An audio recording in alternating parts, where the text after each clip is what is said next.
America, the land of the free and the home of the V8. Over the years, this bald eagle-infested country has produced some of the greatest V8 engines in history, and today we're ranking Lady Liberty's best offerings by tier. We'll start with Chevy, then move to Ford, and end with Dodge.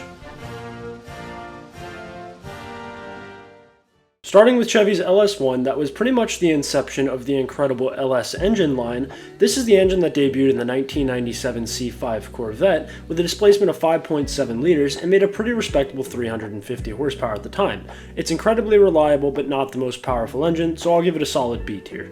The LS2 is definitely one of the strangest of the LS engines, being pretty much only found in the 2005 to 2007 C6 Corvette. This engine was plagued by quite a few issues, the most noticeable of them being the harmonic balancer that would fail at very low mileages and is a pretty expensive overall part to repair, so this engine's going to find itself down in the D tier. The LS3 has been said by many GM engineers and mechanics to be one of, if not the best engine that they have ever made. It's a pretty powerful step up from the LS1 and LS2 and is incredibly reliable. It can be found in the later part of the C6 Corvette as well as the Gen 5 Camaro SS. It's extremely reliable, sounds great, and makes good power, and for that reason it's going into the A tier.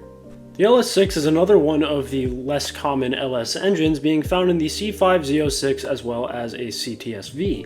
Now, the LS6 is pretty much a more powerful and slightly better version of the LS1, but it did come with a small reliability issue in the form of valve spring failures that occur in your valve train. I owned one of these, and that's exactly how it blew up at about 46,000 miles, so for that reason, I'm putting it in the C tier.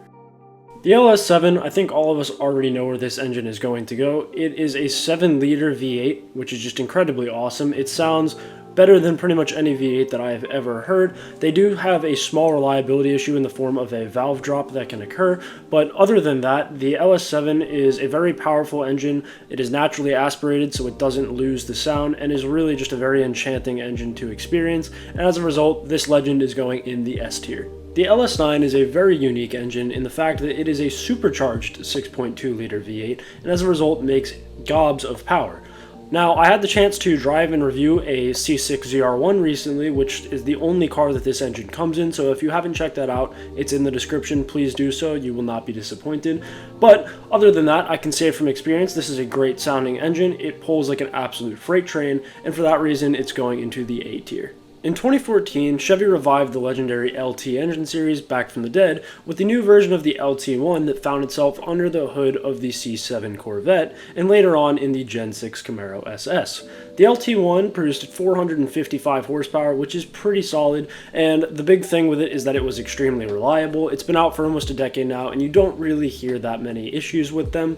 The only thing is that it doesn't feel the most special. It doesn't have anything incredible going on about it, but it just does the fundamentals really well, and for that reason it finds itself solidly in the B tier. Coming from the LT1 that debuted in the C7 Stingray, Chevy then came out with the LT2, which debuted in the C8 Stingray. Now, the LT2 is pretty much a slightly better version, making a little bit more horsepower at 495, and I had the chance to drive and review a C8, so check that out in the description as well, but this engine pulls pretty hard, sounds a little bit more exotic, but unfortunately the reliability is pretty unknown at this point as it is very new, and overall, it's a pretty good engine, so I'm going to put it in the B tier. Now for the absolute monstrosity that is the LT4. This is one of my favorite engines, being revived from the legendary 90s C4 ZR1, coming in the form of a supercharged 6.2 liter engine that produced 650 horsepower and an absolutely astounding 650 pound-feet of torque.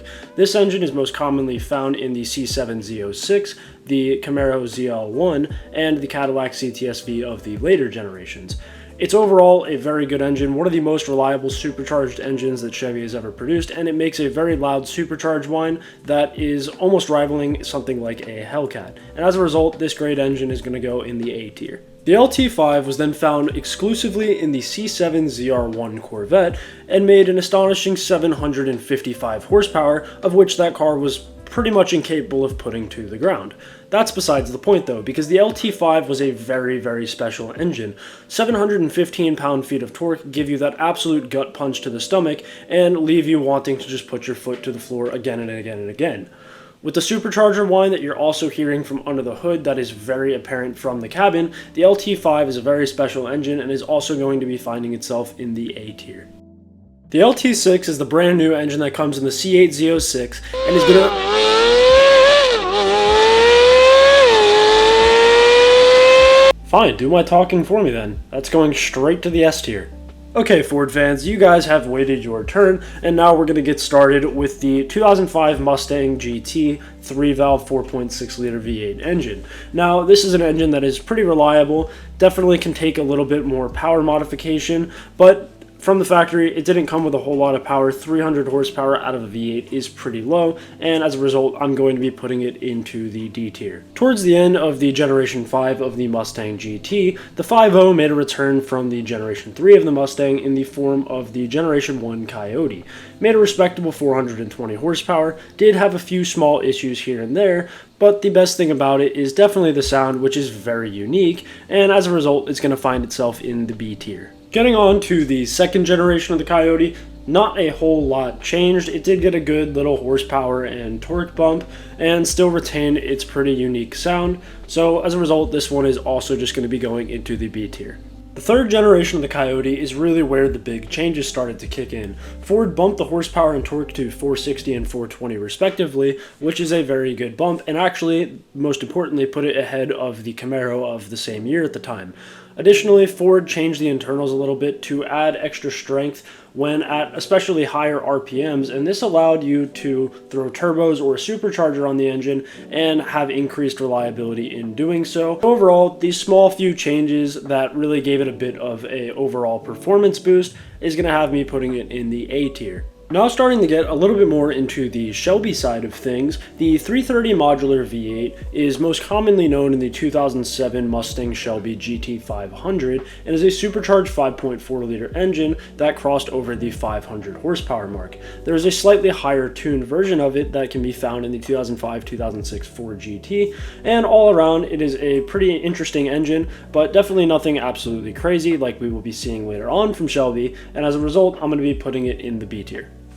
Now kicking things up a notch, the Shelby Trinity engine is really an engineering masterpiece and made 662 horsepower back in the 2013 and 2014 GT500 in the form of a 5.8-liter supercharged V8. The Trinity is a very special engine and makes an absolutely marvelous sound that can be heard from literally miles away and is pretty much the definition of a screaming American V8, and for that reason it's going into the S tier. The Voodoo Coyote engine is what came in the Shelby GT350 and GT350R, makes 526 horsepower in a naturally aspirated format, and if you've looked at the rest of my channel, you can probably tell I'm quite a bit of a Chevy guy, definitely more so than Ford, but I will admit that this engine might be the best sounding V8 that I have ever heard or has possibly ever been made. The sound alone is absolutely incredible. Its other attributes are certainly quite impressive, but the sound is just so unique and it really just howls to a point that I'm going to be having to put this engine into the S tier. Later down the road, Ford pretty much took a pretty similar engine to what's found in the GT350 and slapped a supercharger on it and put it into the new GT500, making a whopping 760 horsepower. Now, the Predator V8 has pretty much all the same good attributes that the GT350 engine had at a higher and more powerful level, with the exception of the sound. Although it sounds good, I personally don't think it has that same captivation that the GT350 has with its sound, and for that, I'm going to be putting it into the A tier. Getting on the Dodge, which I left for last because they have a pretty simple engine lineup, but are very high quality nonetheless, we're going to be starting with the base Hemi, which comes in the form of a 5.7-liter naturally aspirated V8 that can be found in the likes of the Charger and Challenger RT. It makes a respectable, but nothing crazy 370 horsepower, which certainly isn't too little, but it's not a ton either. The sound is also pretty standard. It's not lackluster, but it's not incredible. Overall, a pretty mid engine, so I'm going to be putting it into the C tier. Moving on up to the SRT 392, which is essentially a bigger, beefier version of your standard Hemi, coming in at 6.4 liters of displacement. This engine at 485 horsepower is certainly powerful enough to pull the big boats that are the Charger and Challenger Scat Packs to pretty high speeds. This engine also sounds significantly better than the base Hemi, and it's just a big step up in pretty much every aspect, and as a result, it finds itself in the A tier.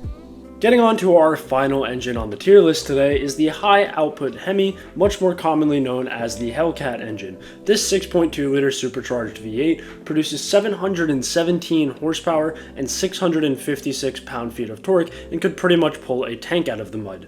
Much more importantly though is that supercharger whine, which has become a completely iconic sound that can be recognized instantaneously and heard from very far off in the distance. This is an engine that has cemented its sound and ambiance into the brains of car enthusiasts for many years to come, and as a result, this legend is going to be finding itself in the S tier. Well, that's all for today. That is my tier list of the American V8. If you disagree with any of this, let me know in the comments. Keep in mind these are just my personal opinions and preferences, so don't take them too seriously. And if you enjoyed this video, be sure to subscribe to the channel. We're on our run to 1,000 right now, and you can help us be a part of that. But other than that, thank you for watching and have a great day.